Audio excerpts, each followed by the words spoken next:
A few days ago there was a Nintendo Direct where Nintendo showed us some of the games coming this year and next year for Nintendo Switch. They made it clear beforehand that they won't be showing or talking about the Nintendo Switch 2 to temper our expectations, but I'm not 100% sure they didn't slide in a little bit of Switch 2 in there, but we'll get there. Metroid. So, I'm gonna give a quick rundown of most of the titles and updates announced, and then I'm gonna talk a bit more about the titles that I'm actually interested in. Right at the beginning, they show us a new Mario and Luigi title. The first real new one in a while. The last two were remakes of older games according to Wikipedia. Before this Direct, I wasn't sure what Nintendo would give us this year as the holiday title.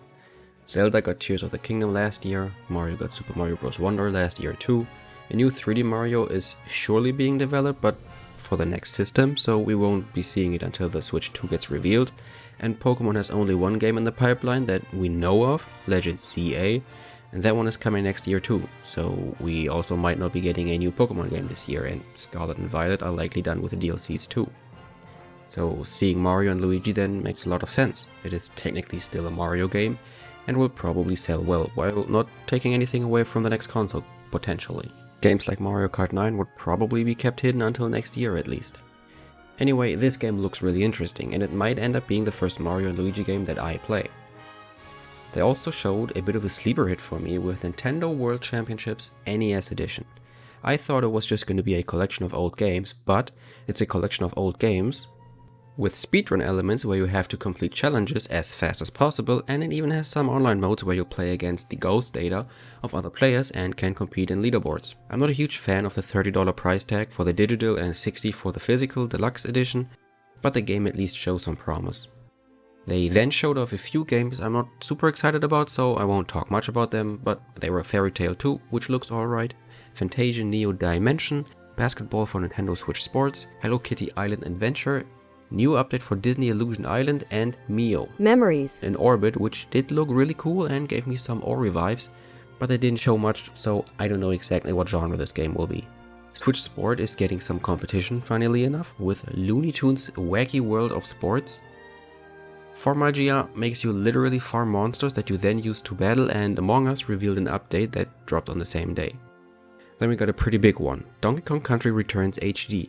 A remake of the Wii game is coming, and I think that's pretty cool, as I remember liking the game 10 or so years ago when I played it. I don't know why the Switch is getting so many remasters and remakes instead of new titles. There's no standalone Switch Donkey Kong game. Tropical Freeze was also just a re-release of the Wii U game with some added extras. But that's a topic for another video.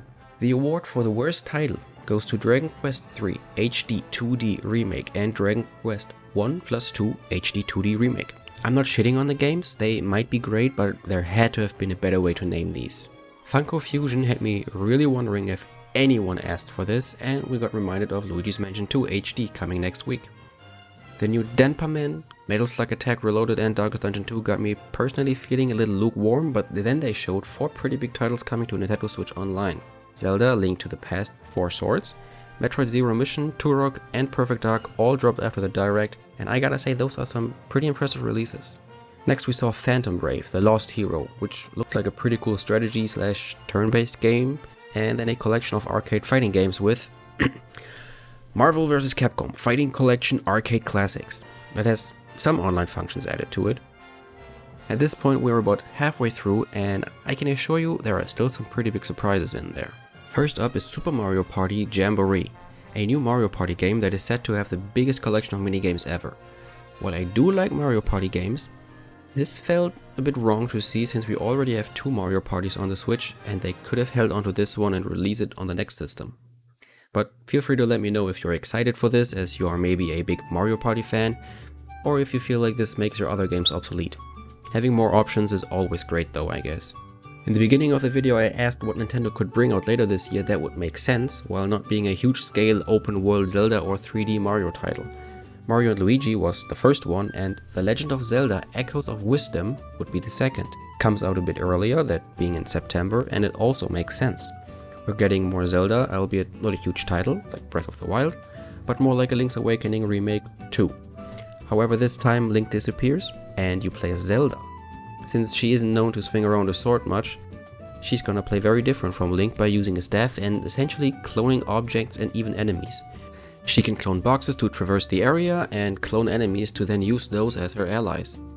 This game looks pretty cool to me, and they also revealed a new special edition Switch that has me a bit salty, because in my opinion this is the best looking special edition Switch that we got, and it's a Switch Lite. I guess it's good for me though, because that means I most likely won't be buying this one, but if you're looking to get a Switch Lite, this one looks quite appealing.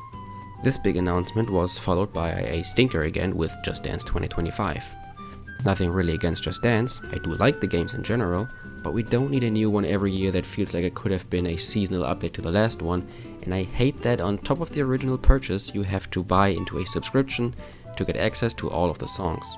Continuing this back and forth is LEGO Horizon Adventures. Yes, the Horizon game from PlayStation with Aloy is coming to the Switch. At least, kind of. Look, I really liked LEGO Star Wars and LEGO Indiana Jones as a kid, and this game also looks cool to me, so I see this as a win. Stray is coming to the Switch. I thought it was already on there, but here you go. Tales of the Shrine lets you imagine what living like a hobbit from Lord of the Rings would be like, and Ace Attorney is getting a new collection of games that previously were not released outside of Japan. One of the added features is choosing the original sprites or newly drawn sprites by the original artist, which is pretty cool in my opinion. The last thing that was interesting to me before the big one last thing was the 100-line Last Defense Academy, which is basically a game where crap's going down and you enroll in an academy and then have to defend that academy for 100 days, after which, well, I don't know. I guess we'll have to find out when the game comes out. We then get another remake of a game that I never heard about, Romancing Saga 2. Again, not trying to talk badly of the game, I just never heard of it, but we have arrived at the end. The one last thing. By now you probably have seen it already 100 times when you looked at YouTube or whatever. Fortnite 2. Oh my god. Now I'm talking about Metroid Prime 4, of course. It has been years since they talked about this game, and even longer since they announced it. They never showed any gameplay, and now they just come out swinging and hit us with a full-on gameplay trailer, and it looks great. Almost too great, but I'll get to that in a second. We get to see a part of the world. Samus was doing some shooting and scanning, as you're used to if you've played Metroid Prime Remastered before, and I have to say this here. I'm not a big Metroid guy. I played Metroid Prime Remastered and Metroid Dread and found them both enjoyable, except for the backtracking, which really annoyed me, even though I know that is what people sometimes like about these games. But even so, this got even me excited. I don't know if it's because the game looks great and it's cool to see more Metroid, or if it's because we finally get some closure on this game that was in troubled development and what felt like a limbo, because we heard that a few years in they restarted the development under a different development team, that one being Retro Studios, who made Metroid Prime 1, 2, 3 remastered and worked on multiple Donkey Kong games. They even gave us a release window, being 2025, and this could mean that it's technically still a Switch 2 title, as many had suspected, because Nintendo didn't show or say anything for years. Which brings me back to what I said a few minutes ago, about the game looking too good. I mean, look at it. When I saw this, I thought it looked like Halo, and I mean that in a positive way. But I, for some reason, do not believe that this is running on a Nintendo Switch. Maybe a Nintendo Switch 2, but not a normal Nintendo Switch as we know it. Sure, this is just a trailer and they're gonna make the game look as best as they can when showing it off, but is it just me, or does this seem like the Switch would not be able to handle this? The frame rate, the image quality, and the details? I might be on some crazy copium and perhaps even some stupid juice, but when I first saw the trailer I thought I was looking at Switch 2 gameplay. Not as a meme or anything, but I was so impressed with the visuals that I genuinely thought Nintendo snuck in a little bit of Switch 2 into this presentation.